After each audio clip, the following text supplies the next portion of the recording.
Yung baba.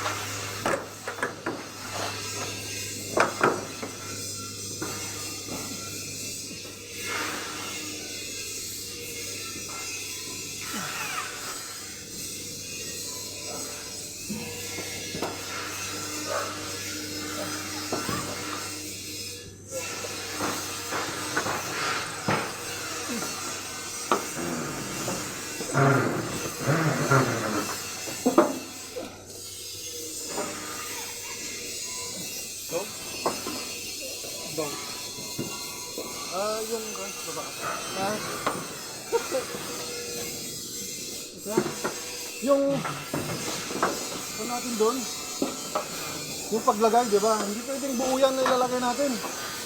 Nag-usap natin ng owner din na pag in-install natin yan, putol-putol. Pwede na yung Oo, yung turo namin. oo. Baka pwedeng yung kan natin, tignan mo kung kaya ng 4 feet, 4 feet, 4 feet, 4 feet, 4 feet, 4 feet. Kada ano? Oo, bawat isa.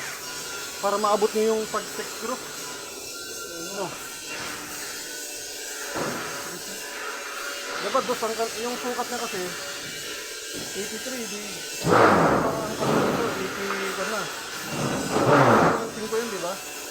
88. Tapos dito, 290. Bali tatlo yan. Ang kukunin ko. Kasi yung 4 feet na kasi yung pagitan yung dalawang yan eh. Yung sobra din yung ikon sa taas.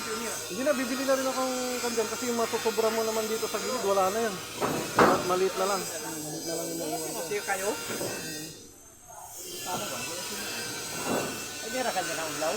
Kaya pin tayo? Bali, ngayon ang gagawin natin dito, ilalagtas natin yung tinatapan natin dito hanggang dito sa kan. Ilalagtas sa bakod. Lagpas natin naman, di ba? Mga 290, gawin natin 3 meters yan. Lagyan natin ng sukotan na dito. Para hindi tumulo yung sandon sa loob. Pwede no?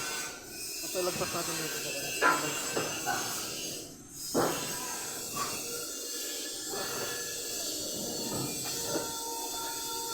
Wala naman kanyan sir, okay naman kanyan? Okay.